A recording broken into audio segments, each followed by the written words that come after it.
بسم اللہ الرحمن الرحیم۔ السلام علیکم ڈیئر ریڈرز، کیسے ہیں آپ سب؟ امید کرتی ہوں سب خیریت سے ہوں گے۔ تو بتائیں کیسا لگ رہا ہے آپ کو یہ ناول؟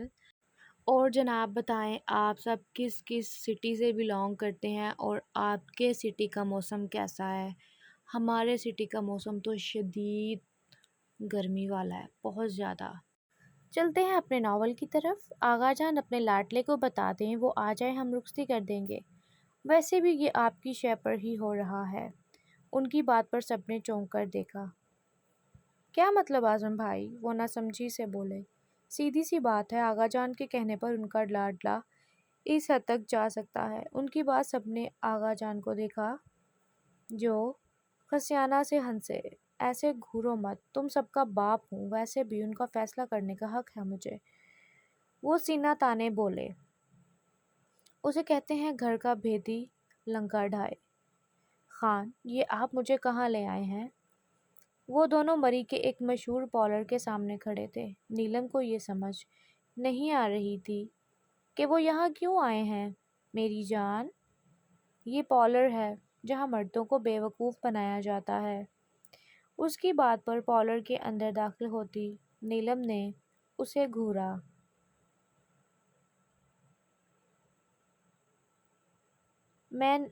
میں نے پوچھا، مجھے یہاں کیوں لائے ہیں؟ ایک تو تم سوال بہت کرتی ہو۔ اب خاموش رہو۔ وہ اس کی ہونٹوں پر انگلی رکھتا اسے خاموش کروا گیا۔ پھر مرسم خود ہی انہیں بتاتا جو کچھ کہا گیا تھا۔ آدھا گھنٹہ، گھنٹہ اور 2 گھنٹے۔ اب مرسم کا صبر جواب دے چکا تھا۔ گاڑی سے ٹیک ہٹاتا وہ اندر کا رخ کرتا کہ نیلم اپنی ساڑی سنبھالتی باہر نکلی۔ ریڈ ساڑی پر دمکتی رنگت، سنہری آنکھوں کی چمک تو سورج کی آب و تاب کو بھی پیچھے چھوڑ چکی تھی۔ اسموکی آئیز، سرخ لپسٹک سے مزید ہونٹ اس کے گلے میں کانٹے سے چبھے۔ اگر وہ اسے اس طرح دیکھتا رہتا تو شاید اسے اسی کی نظر لگ جاتی۔ گاڑی کا دروازہ کھولتا اسے بیٹھنے کا اشارہ کیا۔ پیسنجر سیٹ پر بیٹھے۔ وہ وقتاً اس پر نظر ڈالتی جو انتہائی سنجیدگی سے گاڑی چلا رہا تھا۔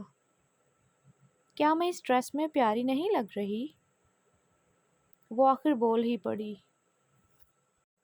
اگر میں نے تمہاری تعریف کی تو یقین کرو تمہاری ہر نقش کے سوائے میری قربت کے کوئی اور رنگ نہیں بچے گا۔ اس کی بات پر نیلم تو چاہ کر بھی نظریں نہ اٹھا سکی۔ منزل پر پہنچتے ہی پٹی اس کی آنکھوں پر باندھی اور اسے گود میں اٹھایا۔ خان پلیز، مجھے نیچے تو اتاریں۔ ایک تو آپ نے آنکھوں پر پٹی باندھی ہے، مجھے کچھ دکھائی بھی نہیں دے رہا ہے۔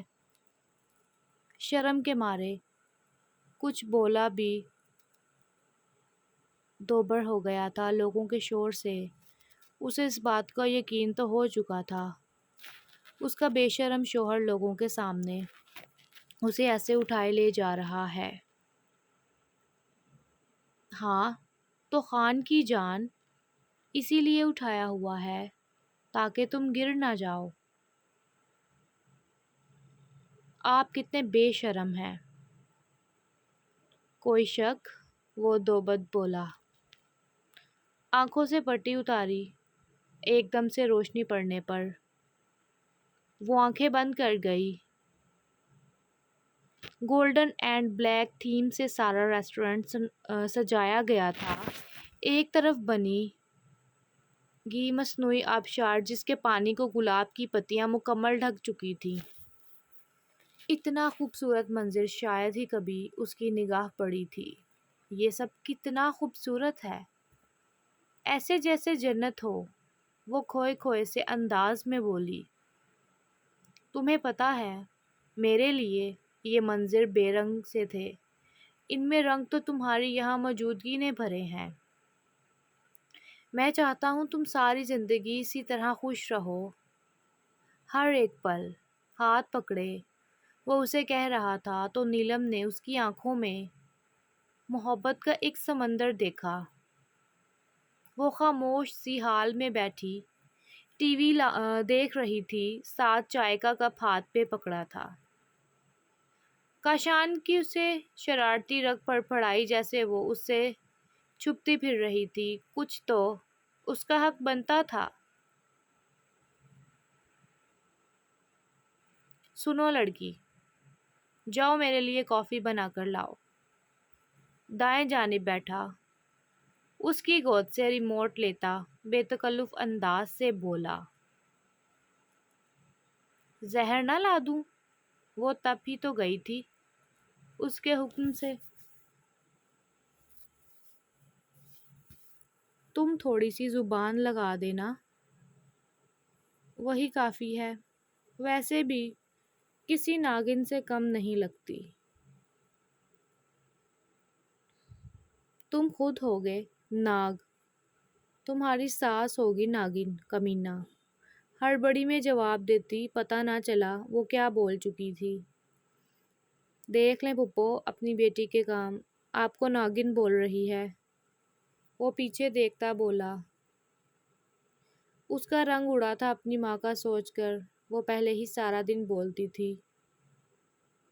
تمیز سے بات کیا کرو، تمہارا ہونے والا شوہر ہے۔ نہیں ماما۔ پیچھے مڑی تو کسی کو نہ پا کر دانت پیستی رخ موڑا تو اسے اپنے چائے کے کپ کو نہ پا کر بس گالیاں ہی دے سکی۔ Thanks for coffee darling.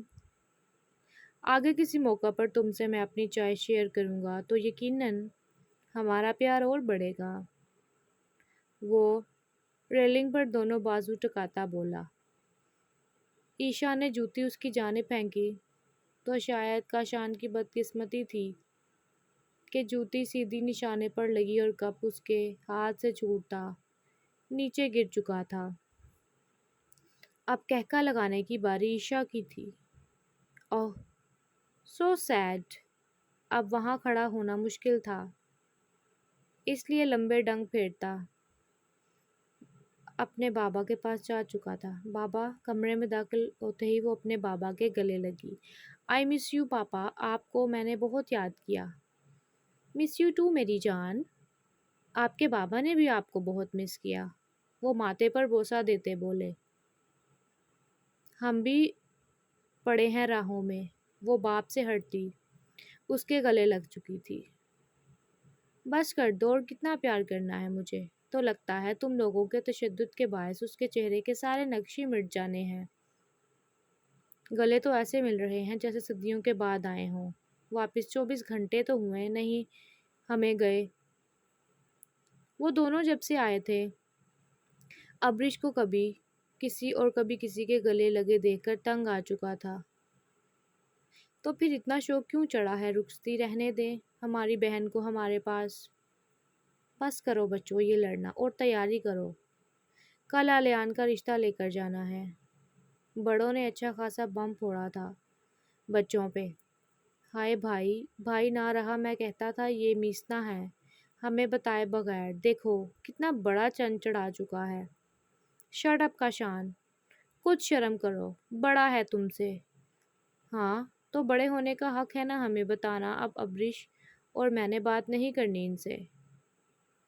وہ ابرش کو بھی گھسیٹ چکا تھا کیونکہ اسے معلوم تھا وہ راضی کرنے والا نہیں تھا۔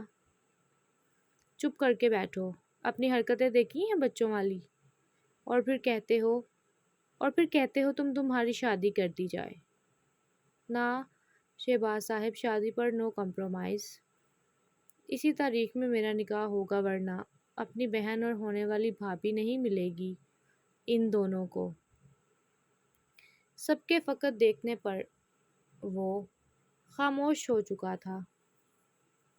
آج کی تاریخ میں نکل آؤ گی یا پھر میں اکیلا چلا جاؤں؟ ہاں تو چلے جاؤ، میں نے کون سا پاؤں پکڑے تھے تمہارے جو مجھے ساتھ لے جاؤ گے؟ یا اللہ، اس لڑکی کی زبان کینچی کی طرح چلتی ہے، کبھی ہو جو بند ہو۔ وہ تیار ہو کر کھڑا پچھلے کئی وقت سے اس کا انتظار کر رہا تھا۔ واش روم کا دروازہ کھولتی باہر نکلی، اسے اپنا منتظر پایا۔ چلیں؟ نہیں، مجھے لگتا ہے باہر برسات ہو رہی ہے۔ آج رہنے دیتے ہیں۔ واٹ؟ تو پھر مجھے اتنا تیار کیوں کروایا؟ وہ اپنے اوپر ایک نظر ڈالے بھی، وہ بلو شارٹ شرٹ جس پر لانگ اپر پہنے، ہلکے پھلکے میک اپ میں وہ اس کا ایمان ڈگمگا رہی تھی۔ کوئی بات نہیں، اس تیاری کی تعریف تم مجھ سے وصول کر لینا، اب اتنا حق تو تمہارا ہے۔ مناہل کی اس کی باتوں سے خطرے کی گھنٹیاں اس کے پاس بجنا محسوس ہو چکی تھی۔ وہ بھاگتی، ساحر نے کلائی پکڑ کر اس کی کوشش ناکام بنائی۔ کہاں چلی؟ ابھی تو تمہارے حسن کو خراج تحسین تو پیش نہیں کیا میں نے۔ مجھے کوئی تعریف نہیں چاہیے، مجھے جانے دیں، میں لباس بدل لوں۔ ایسے کیسے؟ آج اگر تمہیں جانے دیا تو میں اپنا کیا کروں گا؟ اسے گود میں اٹھاتا بیڈ پر لٹا چکا تھا۔ ساحر چھوڑو مجھے، یہ کیا حرکت ہے؟ تمہیں سمجھ نہیں آ رہی؟ کچھ کیا کر رہے ہو؟ میری ساری سمجھ بوجھ تو تم ختم کر چکی ہو اپنے اس حسن سے۔ وہ اس پر جھکتا ہوا بولا۔ پلیز چھوڑے مجھے۔ اپنی تمام تر مزاحمتوں کا کام نہ آنے پر اسے رونا آ رہا تھا۔ میں چاہوں تو تمہاری مرضی کے بنا اپنا حق وصول کر سکتا ہوں، لیکن تمہاری مرضی کے بنا میں ایسا کچھ نہیں کرنا چاہتا۔ کیا تم مجھے اجازت دو گی اپنی روح میں اترنے کی؟ میں تمہیں خود پر حلال کرنا چاہتا ہوں۔ میری زندگی کی کوئی خبر نہیں کب موت کا بلاوا آ جائے۔ میں کچھ پل سب بھول کر تمہارے وجود کی رعنائیوں میں کہیں کھو جانا چاہتا ہوں۔ کیا اجازت ہے؟ وہ رخ لب چبا کر رہ گئی، پلکوں کی جھالر اٹھائی، بس پلکوں کی جنبش سے وہ اسے اپنا جواب دے چکی تھی۔ وہ اس کے ماتھے پر ایک عقیدت بڑا لمس دیا۔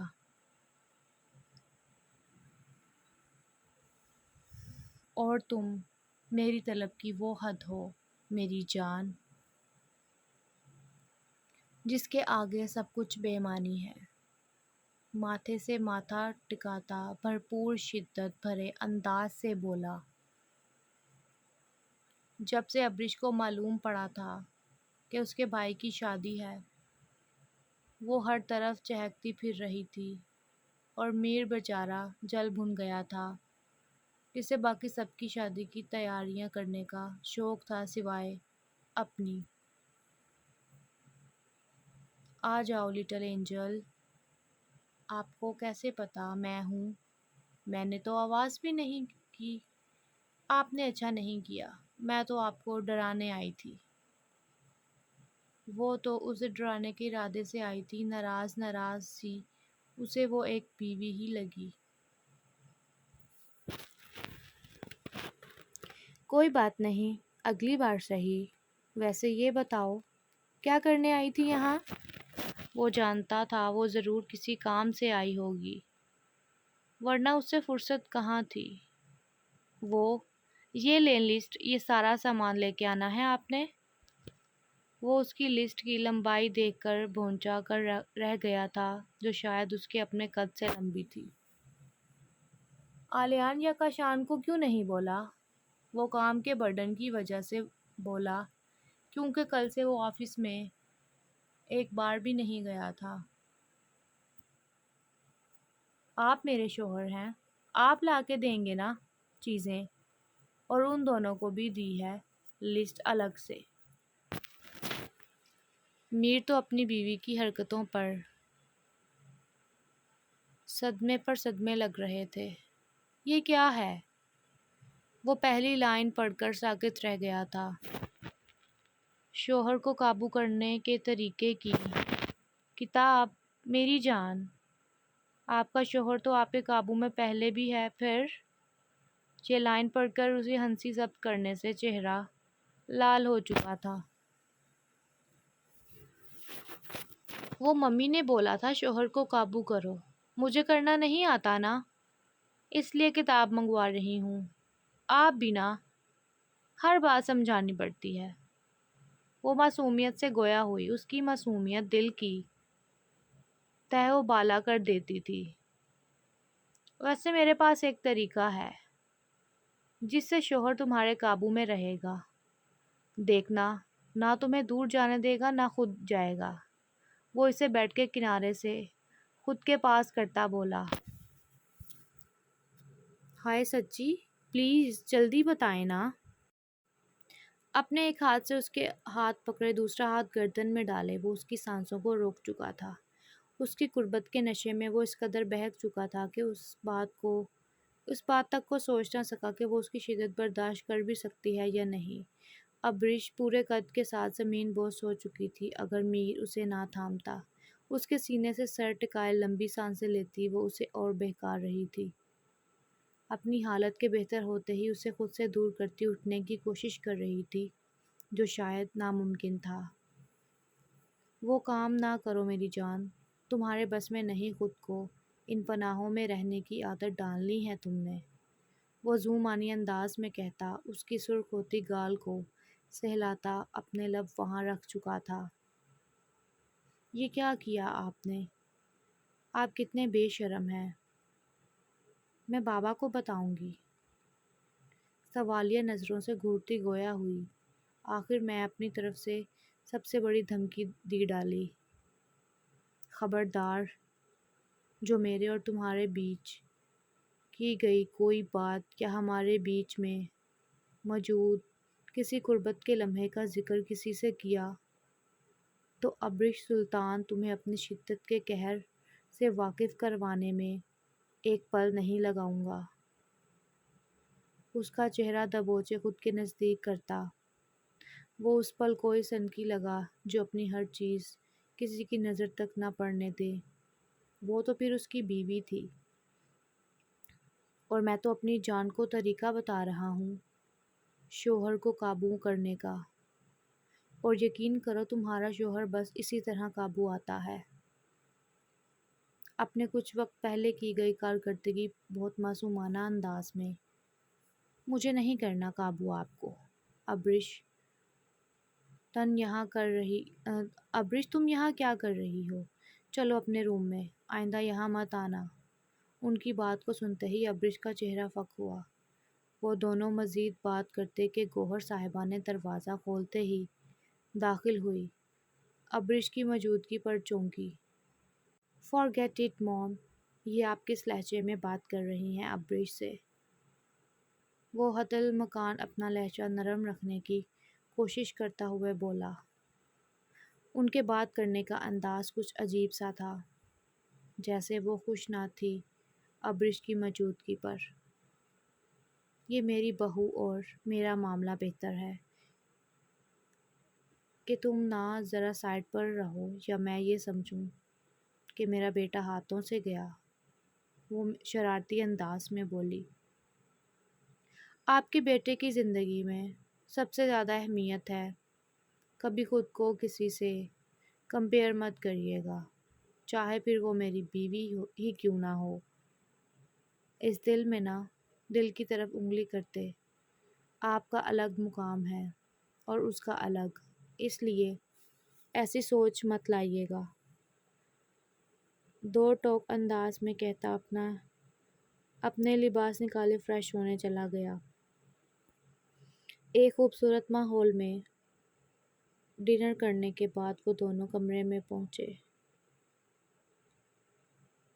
گھر میں آئی کال سن کر اس کے چہرے پر حیرانگی در آئی، مطلب کل مہندی تھی اور اسے اطلاع آج رات کو دی جا رہی تھی۔ واہ! نیلم فریش ہوتی لباس بدلے کمرے میں آئی تو اسے بیڈ پر بیٹھے پایا۔ سنیں، وہ اس کے پاس ہو کر بیٹھی۔ جی سنائیں۔ وہ آپ کا بہت شکریہ، مجھے لگا تھا کہ میں کبھی اماں ابا کو دیکھ نہیں سکوں گی۔ لیکن آج ان سے بات کر کے مجھے بہت خوشی ہوئی۔